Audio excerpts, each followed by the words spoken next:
My son-in-law, a man drowning in debt, thought I was a foolish old woman and that the antique safe in my study was his personal bank. He stole the key expecting to find my life savings. He had no idea that for years, I'd been the secret keeper of his darkest secret, a signed confession to a past crime. The safe wasn't a treasure chest. It was a trap and he had just walked right into it. Before I begin, I just want to say thank you for taking the time to hear my story. If you're comfortable, let me know where you're listening from and what time it is where you are. Now let me tell you my story. My name is Vivian Sterling. For 40 years, my life was a sworn testimony to the truth. As the head of court reporting for the U.S. District Court in Washington, D.C., my domain was one of profound and often terrible secrets. I was a keeper of records, a human archivist of confessions, verdicts, and pleas. I learned that the most powerful force in the world is not money or influence, but a single well-documented fact. At 67, my life is now a quieter transcript, lived out in a beautiful historic row house in Capitol Hill that I own outright. The house, much like my career, is a repository of history, its rooms filled with the quiet dignity of a life well lived. This quiet, however, is often punctuated by the loud, performative charisma of my son-in-law, Donovan Hayes. Donnie, as he insists on being called, is the founder of a tech startup, a title he wields with the self-importance of a conquering general. He is handsome, charming, and married to my daughter, Maya, a woman whose kind, idealistic heart is a source of both my greatest joy and my deepest concern. Donnie's visits to my home are always a performance. He moves through my quiet, elegant rooms with a restless, proprietary energy, his eyes constantly assessing, calculating. His favorite topic of conversation, his favorite running joke, is the large antique safe that sits in my study. It is a magnificent old thing, a relic from the 19th century with an ornate cast-iron door and a single large and very beautiful skeleton key. "Come on, Vivian," he'll say, a teasing, condescending smirk on his face. "When are you going to tell us the combination to the old treasure chest?" Maya and I have been taking bets. I say it's full of gold bars. She thinks it's just your secret stash of knitting patterns. I will smile, a polite, enigmatic smile that reveals nothing. "It's just an old piece of furniture, Donnie," I'll reply. More sentimental than valuable. But he doesn't believe me. He sees me as a simple, frugal, and slightly naive old woman, a boring government clerk who has spent a lifetime pinching pennies. He is convinced that the safe is where I, in my old-fashioned, untrusting way, have hoarded a lifetime of cash savings. He sees it as a treasure chest. He has no idea that it is, in fact, a time bomb. And he has no idea that his own name is written on it. Donnie's World, a trendy, expensive rented loft at the wharf, was a stage set for a play about a successful tech mogul. The furniture was all sharp angles and Scandinavian minimalism. The view of the Potomac was breathtaking. The illusion of success was flawless. The reality, however, was a slow-motion catastrophe. His startup, a company with a vague, buzzword-laden mission to revolutionize the digital workspace, was a house of cards. It was built on a foundation of investor money, and that foundation was crumbling. The product was flawed, the market was saturated, and the burn rate, the speed at which the company was incinerating its cash reserves, was terrifying. I knew this not because he told me but because I am a researcher. A few quiet and discreet inquiries with old friends in the financial sector had painted a grim picture. Donnie was not a visionary, he was a salesman. And he had sold a story that was rapidly falling apart. A scene of his desperation would have looked something like this. Donnie, alone in his glass-walled home office, the glittering lights of the city reflected in the window behind him. He is on the phone with his primary investor, a man with a voice as cold and as hard as a diamond. "The numbers are soft, Donnie," the investor is saying. "The user acquisition has flatlined. You promised us a new prototype by the end of the quarter. We have seen nothing." "We're just a few weeks away, Mark," Donnie replies, his own voice a smooth, confident performance of a lie. "We're perfecting the user interface. You're going to be blown away." "I had better be," the investor says, his voice devoid of all warmth. "Because my patience and my capital are not infinite.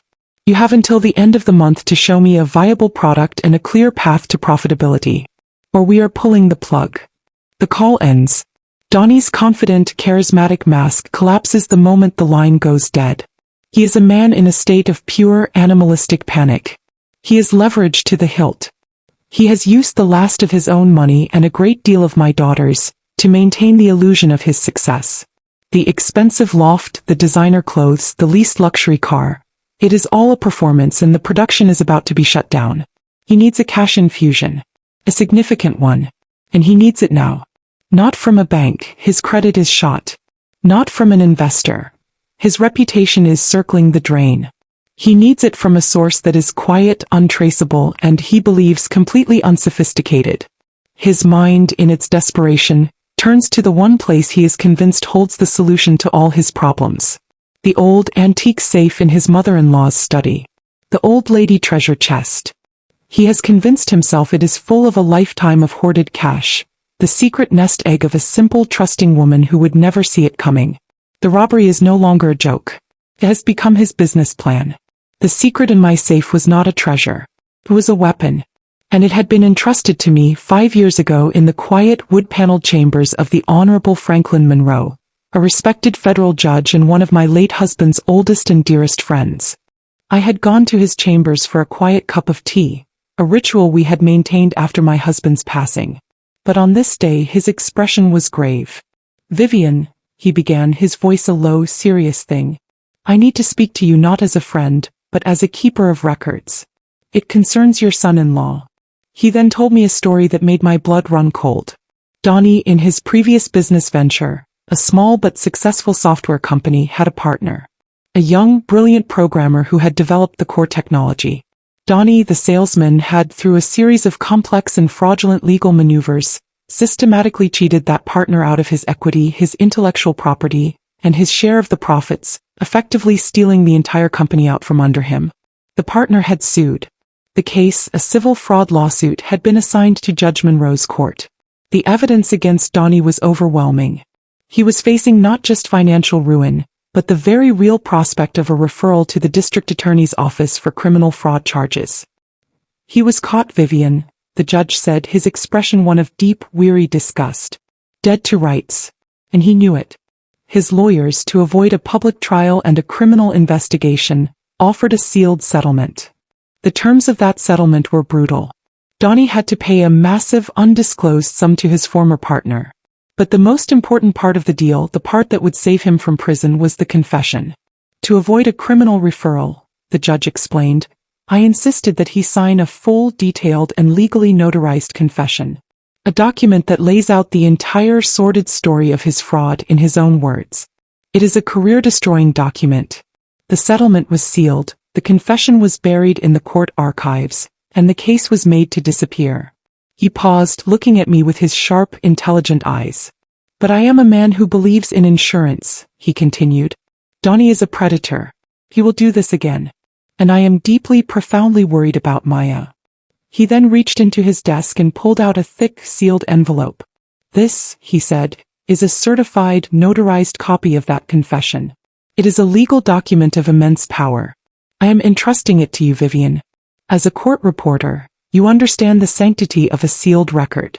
As a mother, you will understand the necessity of this one." He had handed me the envelope. "This is a loaded gun, Vivian," he had said, his voice a grave, final warning. "Put it away somewhere safe. And let us both pray you never have to use it."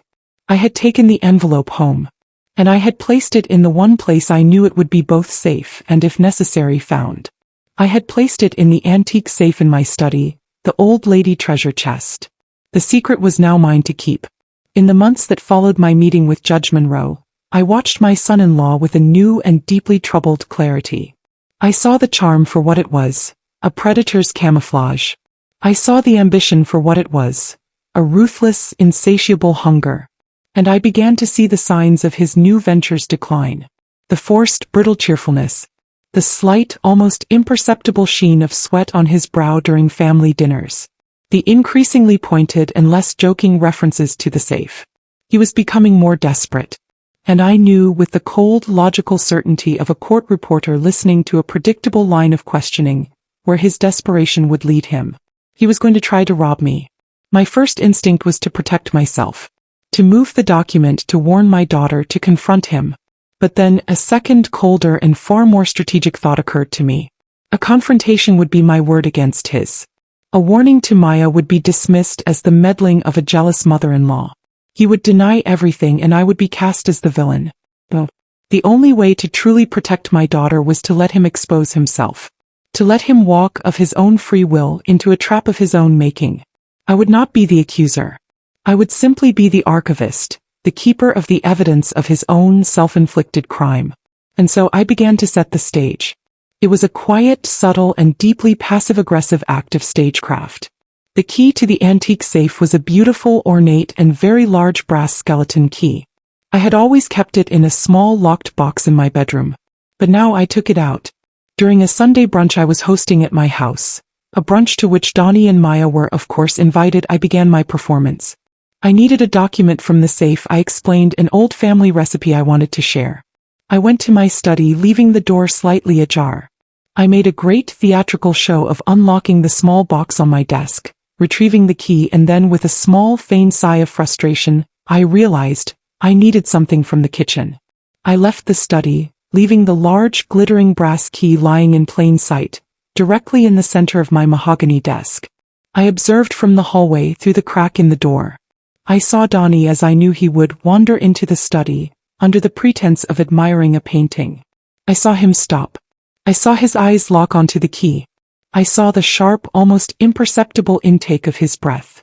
I saw the way his fingers twitched at his sides.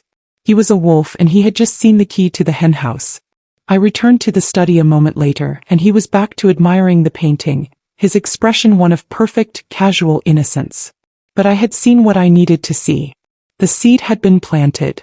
He now knew where the key was kept. He now believed that I was a careless, forgetful old woman. The trap was set.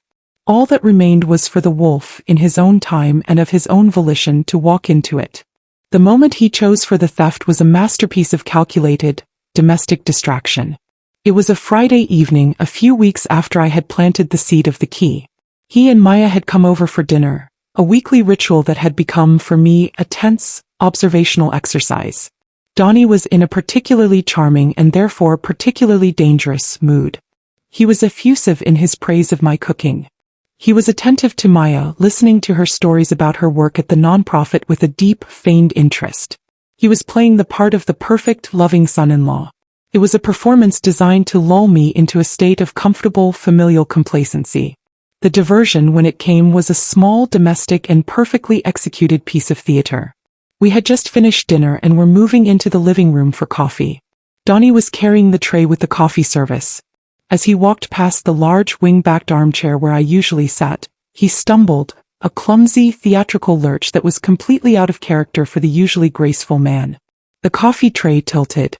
A full cup of hot, black coffee went flying, splashing across the antique cream-colored upholstery of the armchair.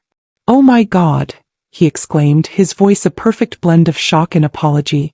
"Vivian, I am so sorry. How clumsy of me."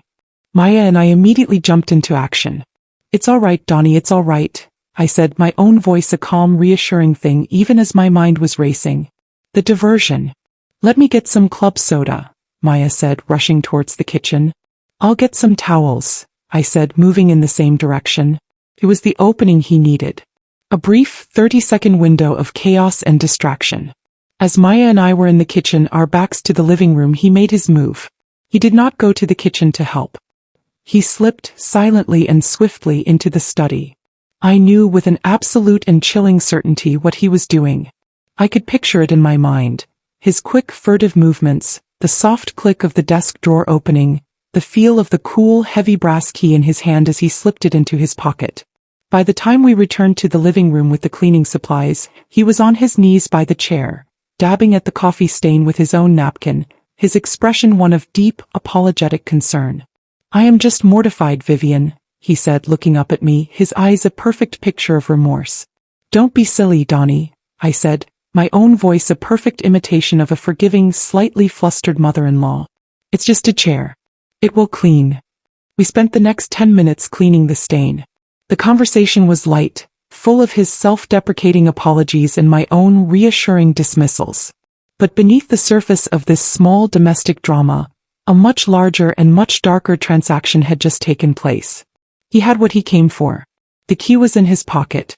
And he believed, in his profound and deeply arrogant foolishness, that he had gotten away with it completely.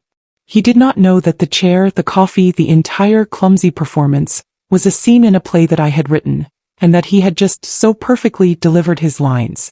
The trespass occurred 3 nights later. It was a Tuesday, a cold, moonless night in Washington, D.C. I was not at home. I was at a late-night concert at the Kennedy Center with my friend, Judge Monroe, a prearranged alibi that was part of my own quiet and meticulous planning. I had, of course, casually mentioned this engagement to Maya earlier in the week. Donnie, armed with this knowledge and with the key to my house that Maya had given him months ago for emergencies, knew that the house would be empty. He knew he would have hours to complete his sordid little mission. The scene, as I have reconstructed it in my mind, would have been one of profound and deeply personal violation. He would have parked his expensive car a block away, a clumsy attempt at stealth. He would have walked down my quiet tree-lined street, his footsteps a jarring, predatory sound in the peaceful nighttime air. He would have let himself into my home, the home where he had been welcomed as a son, with a key that had been given in trust. The act of his unauthorized entry was a trespass not just against my property, but against my family, against the memory of my late husband, against the very idea of a home as a sanctuary. I can picture him moving through the dark, silent rooms of my house. The rooms would have been familiar to him, but his presence in them now, as a thief in the night, would have rendered them alien and sinister. The familiar creak of the old heart pine floorboards. The faint, comforting scent of old books and beeswax. All of it would have been tainted by the ugliness of his purpose. He would have moved with a quiet, confident arrogance, the arrogance of a man who believes he is smarter than everyone else in the room. He would have gone directly to the study, the room that was the heart of my home, the repository of my life's intellectual passions. He would not have needed a flashlight. He would have known the layout of the room by heart. He would have walked directly to the antique safe, the great silent iron beast that had been the object of his obsession for so long. And then, the moment of his triumph, he would have pulled the stolen ornate brass key from his pocket. He would have inserted it into the large ancient lock. He would have turned it, the sound of the old, well-oiled tumblers clicking into place a satisfying final sound in the quiet room. He had done it. He had breached the final defense. He had, he believed, arrived at the very heart of my secret hoarded wealth. The treasure chest was about to be opened. And he, the brilliant, daring strategist, was about to claim his prize. He had no idea that the prize he was about to claim was not a treasure but a judgment. This was the moment of his apotheosis, the climax of his long and carefully planned campaign of deceit. With the heavy ornate key in the lock, Donnie would have felt a surge of pure, unadulterated and triumphant adrenaline. He was the hero of his own, sordid little story, the master thief about to crack the uncrackable safe. He would have pulled on the heavy cast-iron handle. The door of the antique safe would have swung open with a low, deep and satisfying groan, the sound of a century of secrets being finally and irrevocably revealed. He would have fumbled for his phone, his hand trembling slightly with a mixture of excitement and a new, unfamiliar fear. He would have switched on its flashlight, the bright, cold LED beam cutting through the darkness of the safe's interior. And then, the first jarring note of confusion. The safe was not what he had expected. It was not overflowing with the tangible Hollywood movie treasures of his imagination. There were no stacks of old, non-sequential bills. There were no velvet bags filled with heirloom jewelry. There were no bearer bonds, no gold bars, no secret, illicit treasures. The safe was, in fact, almost completely empty. The beam of his flashlight would have played over the bare iron shelves. There were a few unimportant-looking documents. The original deed to my house, a copy of my late husband's will, a few old, sentimental letters. It was the collection of a sensible, organized woman, not the hoard of a secretive, eccentric millionaire. His triumph would have begun to curdle into a profound and deeply frustrating sense of confusion. Where was it? Where was the cash? Where was the treasure he had risked everything for? Had he been wrong all along? Was she really just a simple, poor old woman? And then, his light would have fallen on the one single object that sat in the very center of the top shelf, placed with a deliberate, almost theatrical care. It was a thick, legal-sized envelope, made of a heavy, cream-colored and very expensive paper. It was sealed with a formal wax seal, embossed with the crest of a prestigious law firm. And written on the front, in my own elegant and perfectly formed script, was a single chilling and utterly incomprehensible name. His name. Donovan Hayes. The sight of his own name written in my hand on a sealed envelope in the back of a safe he had just illegally opened would have been a profound and deeply unsettling shock. The logic of the situation had fractured. He was no longer a thief discovering a treasure. He was a participant in a play he did not understand, an actor who had just been handed a script he had never seen before. His confusion would have quickly given way to a new, more urgent emotion, a desperate, clawing curiosity. He would have snatched the envelope from the shelf. He would have broken the wax seal, his movements now clumsy, frantic. He would have ripped open the envelope and pulled out the thick stack of papers inside. He would have unfolded the document. The first thing he would have seen was the letterhead, the official and deeply intimidating crest of the United States District Court. And then the title of the document in stark, bold, and unmistakable letters. Confession and Affidavit of Donovan Hayes in the matter of Hayes v. Peterson, Civil Action No. 2:18 CV 04512. The blood would have drained from his face. The air would have left his lungs. He would have stumbled back, his hand flying to his mouth, a strangled, incredulous sound escaping his lips. It was impossible. It was a ghost. It was the single most damning secret of his entire adult life. A document he believed was buried forever in the sealed, subterranean archives of the federal court system. And it was here, in his mother-in-law's safe. His hands trembling, he would have forced himself to read the words he himself had signed 5 years ago to save himself from a federal prison sentence. He would have read his own detailed and legally notarized confession of how he had systematically and fraudulently cheated his first business partner, a man named Peterson, out of his intellectual property and his share of their first company. He would have read the cold, clinical, and deeply, personally humiliating details of his own crime. And then he would have seen the final page. The signature page. His own desperate, scrawled signature. And beneath it, the signature of the presiding judge, the man who had brokered the sealed settlement, the man who had, in effect, saved his life, the Honorable Franklin Monroe.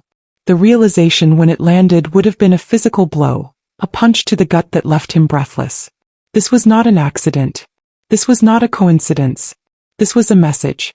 His quiet, simple, and boring mother-in-law, the woman he had dismissed as a naive, sentimental fool, had known his darkest secret all along.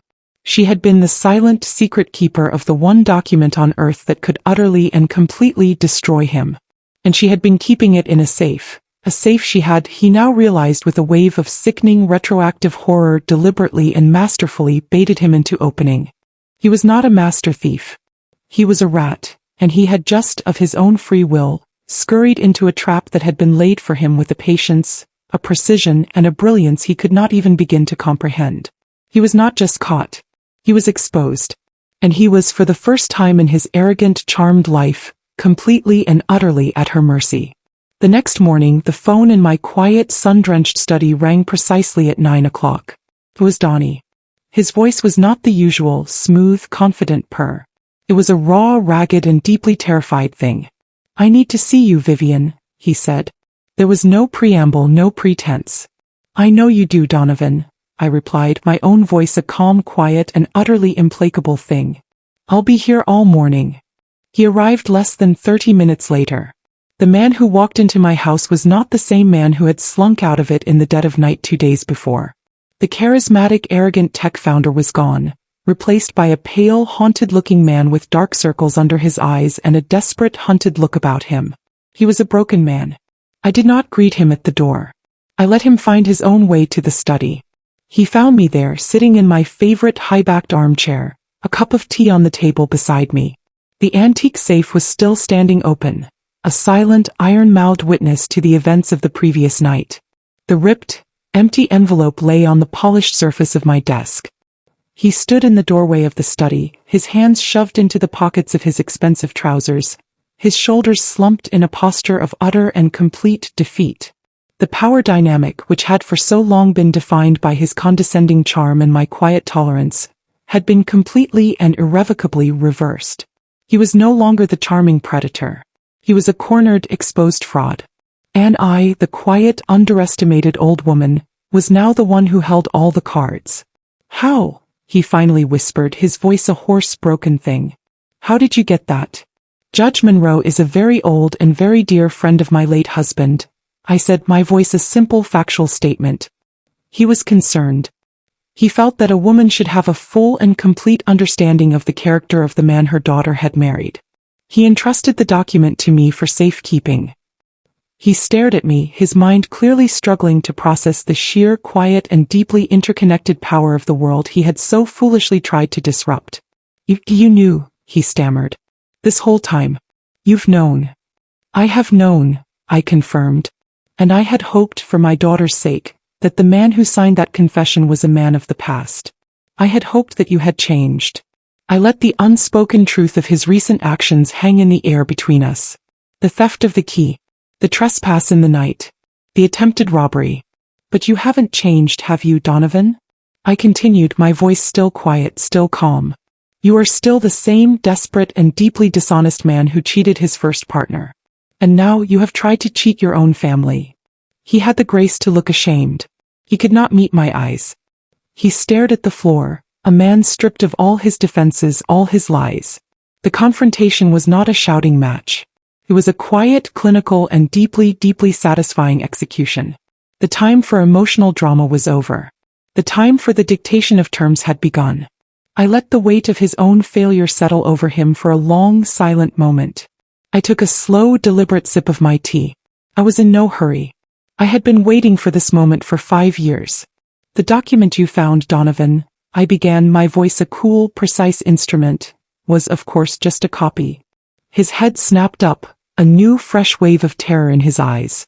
A certified, notarized, and legally admissible copy, to be sure, I continued smoothly. But a copy nonetheless. The original, of course, is in a much safer place.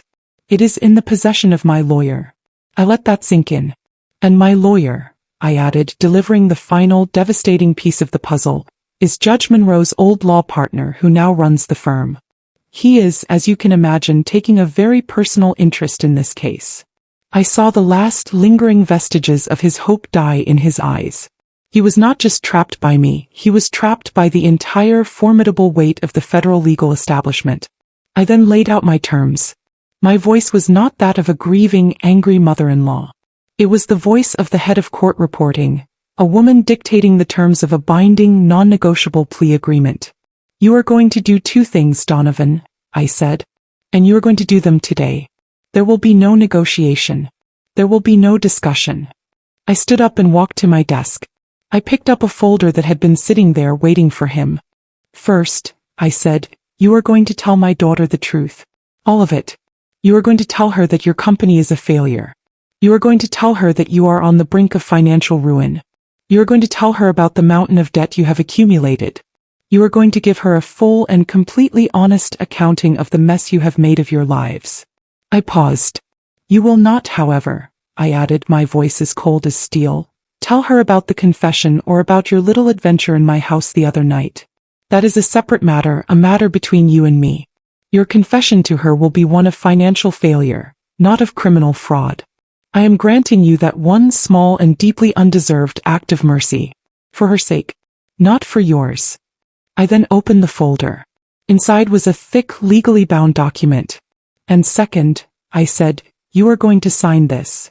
I placed the document on the desk in front of him. It was a post-nuptial agreement, drafted with a ruthless, surgical precision by Judge Monroe's old firm. This document, I explained, legally and irrevocably severs all of your finances from my daughter's. It designates all of her assets, her inheritance from her father, her own savings, her future earnings, as her sole and separate property, completely and totally insulated from any and all of your current and future debts. It is a financial firewall. It ensures that when your company finally and inevitably collapses, you will not be able to drag my daughter down into the wreckage with you. The ultimatum had been delivered. It was a choice between 2 futures. A future of public but merely financial humiliation. Or a future of total and complete personal and professional annihilation. Donnie stared at the post-nuptial agreement on my desk as if it were his own death warrant. He was a man who had built his entire life on a foundation of other people's money. His first partners, his investors, and most of all, my daughters. The document before him was not just a legal agreement. It was a declaration of his own profound and now legally mandated irrelevance. This is everything, he whispered, his voice a hoarse, broken thing. This leaves me with nothing. On the contrary, Donovan, I replied, my voice devoid of all sympathy. It leaves you with exactly what you have earned. It leaves you with your own debts, your own failures, and your own consequences. It simply prevents you from making them my daughters as well. He looked up at me, a last desperate and deeply pathetic flicker of his old manipulative charm in his eyes. Vivian, please, he said, his voice a low, pleading thing. We can work this out. There has to be another way. Think of Maya. This will destroy her. You are the one who is destroying her, Donovan, I said, my voice as cold and as hard as the iron of the safe behind me. You have been destroying her slowly and silently for years, with your lies and your deceptions. This is a surgery. It will be painful. But it is designed to save her life, not to end it. I then delivered the final, non-negotiable consequence of his refusal. You have until 5 o'clock this evening to sign that document and to have that conversation with my daughter, I said, glancing at the grandfather clock in the hall. If you do not, if I receive a call from Maya telling me that you have not been completely and totally honest with her, or if that signed agreement is not on my lawyer's desk by the close of business today, then I will make one single phone call. I let the threat hang in the air, its weight and its power absolute. I will call Judge Monroe's old partner, I said, and I will authorize him to release the original notarized copy of your confession. He will send it via secure courier to your primary investors.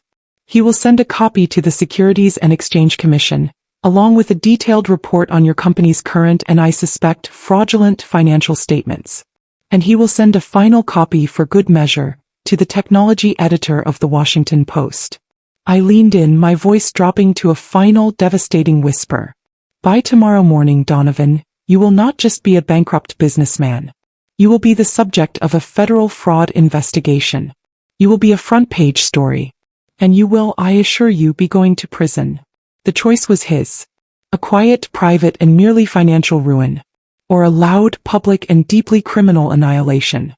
He stared at me, his face a mask of pure, unadulterated terror. He was a man who had run out of lies, out of angles, out of options. He was a chess player who had just been put into a final, inescapable checkmate. He picked up the pen. His hand was shaking so badly he could barely hold it.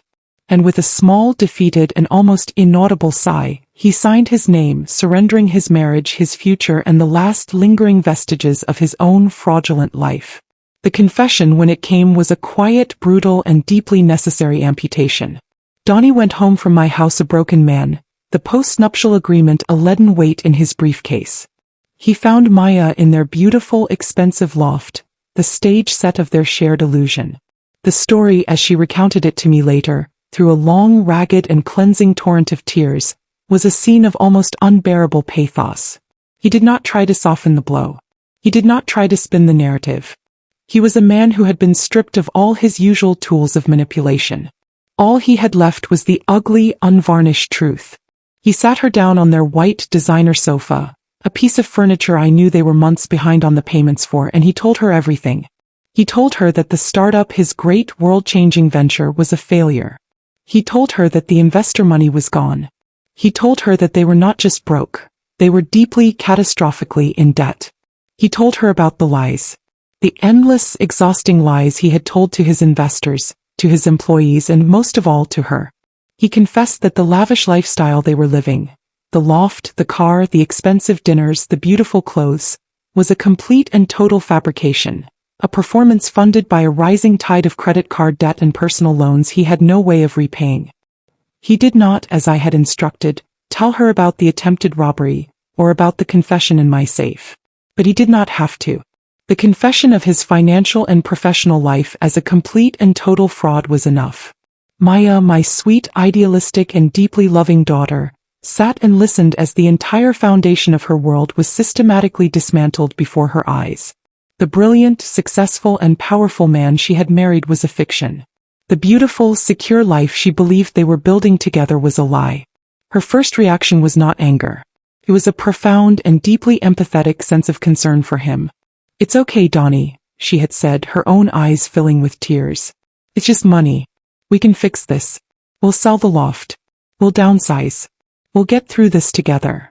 And that was when he had to deliver the final killing blow. He had to tell her about the post-nuptial agreement. He had to explain that, as a condition of a private family financial arrangement, he had to legally and permanently sever his finances from hers. He had to tell her that his debts were his alone to bear. And that was the moment she finally understood. This was not just a financial failure. This was a moral one. The agreement was not about protecting her. It was about protecting her from him. And the only person who would have had the foresight, the power, and the love to orchestrate such a thing was me. Her love and trust for him in that moment did not just break. It shattered. She looked at the man she had loved, the man she had built her life with, and she saw him for the first time for who he truly was.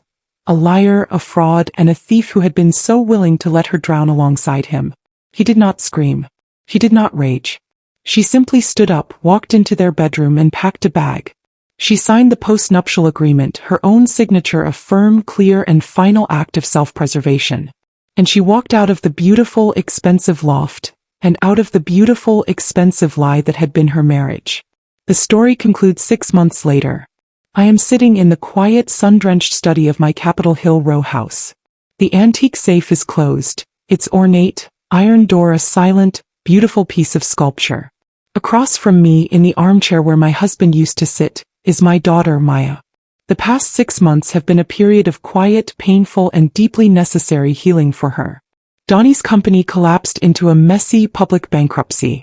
He is, I have heard, facing a series of lawsuits from his angry investors. His life is a ruin of his own making. Maya's life, on the other hand, is being rebuilt on a new and much more solid foundation. The post-nuptial agreement protected her completely. Her inheritance from her father is safe. She has moved into a small, charming apartment of her own, and she is pouring her heart and her energy into her work at the nonprofit. She is sadder, but she is also wiser and stronger than she has ever been. Our own relationship has been transformed. The secret that I held, the one that had been a silent, necessary barrier between us, is now a shared history. She understands now the nature of the man she married, and the nature of the mother who, in her own quiet and deeply strategic way, saved her. The final scene of my story is a quiet conversation between me and my old friend, Judge Monroe. We are having tea in my study, a ritual we have resumed. He looks at the antique safe, a small, amused twinkle in his eye. "You know, Vivian," he says, "I have to admit I was always a little worried. Entrusting you with a document of that magnitude. What if he had just been a common thief? What if he had ignored the envelope and just taken whatever else was in there?" I smile, a slow, secret, and deeply satisfied smile. "Oh, Franklin," I say, "you know me better than that." I then tell him the final and most important secret of all. The antique safe was always a decoy, I explain. A piece of theater. Its purpose was never to protect my valuables. Its purpose was to test his character. I then stand up, walk over to a simple, unassuming, and completely modern filing cabinet in the corner of the room, and I pull out a small, simple, and very heavy metal box. "My real assets," I say, placing the box on the table between us. "The cash, the bonds, the heirloom jewelry from my mother. They have always been in a simple, modern, safe deposit box at the bank. The safe in my study was never for my valuables. It was a trap, set for a man whose character I had read perfectly, a man I knew would be far more interested in a story than in a simple treasure." The judge looks at me and he lets out a low, deep, and profoundly appreciative laugh.